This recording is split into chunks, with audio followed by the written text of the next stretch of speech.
देखिए sir, victory sign आपका क्या मतलब माना जाए? क्या विक्ट्री साइन दिखा रहे हैं? विक्ट्री साइन का मतलब 100 से ऊपर परसेंट भी कुछ होता है, 110% विक्ट्री। लेकिन जो विपक्ष के उम्मीदवार हैं वो तो कह रहे हैं कि संविधान को बचाने के लिए पार्टी लाइन से हट के वोट कीजिए। संविधान को बचाना नहीं है। जो विपक्ष के उम्मीदवार हैं उन्होंने तेलंगाना में जो काम किया उस जगह पर रह के आज 8 साल लगा वहां से नक्सलवाद समाप्त करने। तो ये संविधान की रक्षा करे। उनको जमीनी धरातल की समस्या से कोई मतलब नहीं है। छत्तीसगढ़ का, तेलंगाना का नहीं, छत्तीसगढ़ का और तेलंगाना में जो नक्सलवाद है छत्तीसगढ़ में खास करके, वो बहुत बड़ी समस्या थी और इनके एक निर्णय से वहां समस्या 8 साल तक खिंच गई।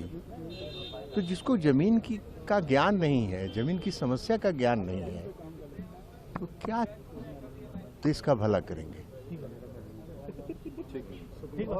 देखिए, देश की आत्मा को बचाने का चुनाव है और इस आत्मा को बचाने में किस किस की अंतरात्मा जागती है उसके ऊपर डिपेंड करेगा। मुझे उम्मीद है इंशाल्लाह कि हम लोग कामयाब होंगे। वाइस प्रेसिडेंट को लेकर इलेक्शन है और वाइस प्रेसिडेंट के जो विपक्ष की तरफ से उम्मीदवार है उन्होंने कहा है कि मैं सभी सांसदों से उम्मीद करता हूं कि पार्टी हित से उठकर देश हित में वोट करें।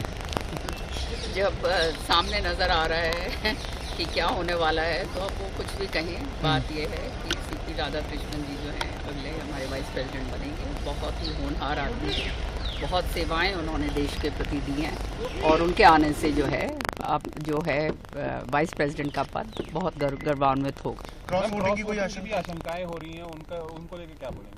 वो तो आप देखेंगे, पता चलेगा बाद में। अच्छा मैम, बीजेडी और बीआरएस जो है उन्होंने एब्सटेन किया है कि हम किसी पक्ष में वोट नहीं करने वाले। वो अब अपनी अपनी पार्टीज की अपनी अपनी रणनीति होती है, वो उसी तरह से अपना काम करेंगे जिसको जो अपनी रणनीति जिस तरह से बनाता है।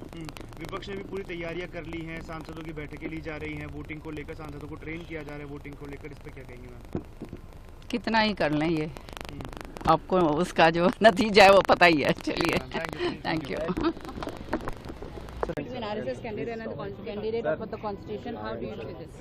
बिल्कुल हाँ, ये आरएसएस का ही कैंडिडेट है, उसमें क्या छुपाने का क्या जरूरत है। आरएसएस भारत का ही ऑर्गेनाइजेशन है। आरएसएस कोई चाइना के समर्थन में देश के खिलाफ कभी बात नहीं करते।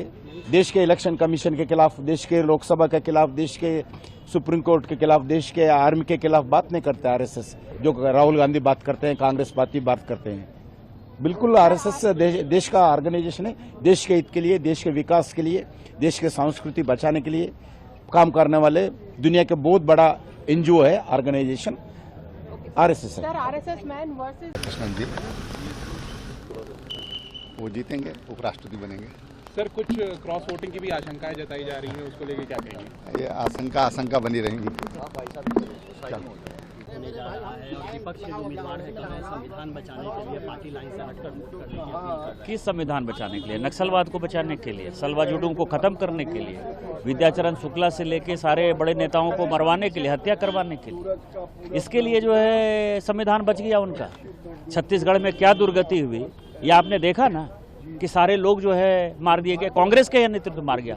कांग्रेस तो खून पर राजनीति कर रही है। यदि खून पर राजनीति नहीं करती तो उनके जितने महेंद्र कर्मा से लेके जो विद्याचरण शुक्ला मरे, उनके लिए सुदर्शन रेड्डी को तो कभी उनको कैंडिडेट नहीं बनाना चाहिए था।